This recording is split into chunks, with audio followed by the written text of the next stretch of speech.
Hello friend, नमस्ते, प्रणाम। आज मैं आप लोग के बीच में बहुत ही प्यारा सा बेटा विवाह गीत लेके आई हूँ। अगर गीत पसंद आए तो चैनल को सब्सक्राइब करना और प्यारा प्यारा सा कमेंट जरूर करना कि आप हमारी वीडियो कहाँ कहाँ से देख रहे हैं। बहुत ही प्यारा सा बेटा विवाह गीत लेके आप लोग के बीच में आए हैं। अमवा की बगिया में बोले कोयलरिया, रे जमुनी बगियावा में मोरे ललनवा, रे जमुनी बगियावा में मोरा रे ललनवा। माई के गोदिया में बोलै दुल्हे कवने रमय रे दुल्हे कमनवा, उदास रे ललनवा, रे दुल्हे कमनवा, उदास रे ललनवा। माई के गोदिया में बोलै दुल्हे कवने रमय दुल्हे कमनवा, उदास रे ललनवा, रे दुल्हे कमनवा, उदास रे ललनवा।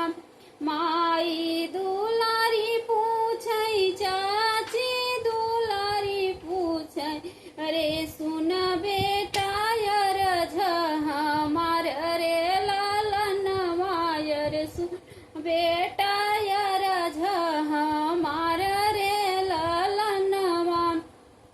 कवन कवन नेग पाया ससुररिया, रे कवन गुना मनवा, उदास रे ललनवा, रे कौने गुना मनवा, उदास रे ललनवा। माई दुलारी पूछै, चाची दुलारी अरे कवन कवन नेग पाय ससुररिया, रे कौने गुना मनवा, उदास रे ललनवा। सोनवा 28 पायौ रूपवा पसेरिया, घोड़वा त पायौ 50 रे ललनवा, घोड़वा त पायौ 50 रे ललनवा। एक नाही पायौ माई धेनु गैया, एहुही बिन मनवा, उदास रे ललनवा, रे उही बिन मनवा, उदास रे ललनवा। एक नाही पायौ माई धेनु गैया, रे ही बिन मनवा, उदास रे ललनवा। सोनवा मैं फेंकी देबै, रूपवा मैं फेंकी देबै, घोड़वा त देबै लवटाई रे ललनवा। सोनवा मैं फेंकी देबै, रूपवा मैं फेंकी देबै, घोड़वा त देबै लवटाई रे ललनवा। कई देबै मोरे बेटा तोहर अभी अहवा, रे जहवा से मिलै धेनु गाय रे ललनवा, रे जहवा से मिलै धेनु गाय रे ललनवा। तब बेटा क्या कह रहा है अपने माँ से, आप लोग को गीत के माध्यम से समझा रहे हैं हम। कई देबै मोरे बेटा तोहर दूसरा बियाहवा, रे जहाँ से मिलै धेनु गाय रे ललनवा, रे जहाँ से मिलै धेनु गाय रे ललनवा।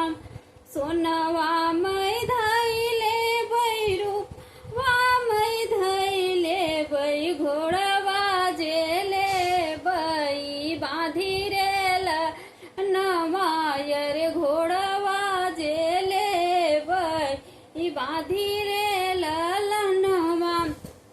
नाही करबै मोरी माई दूसरा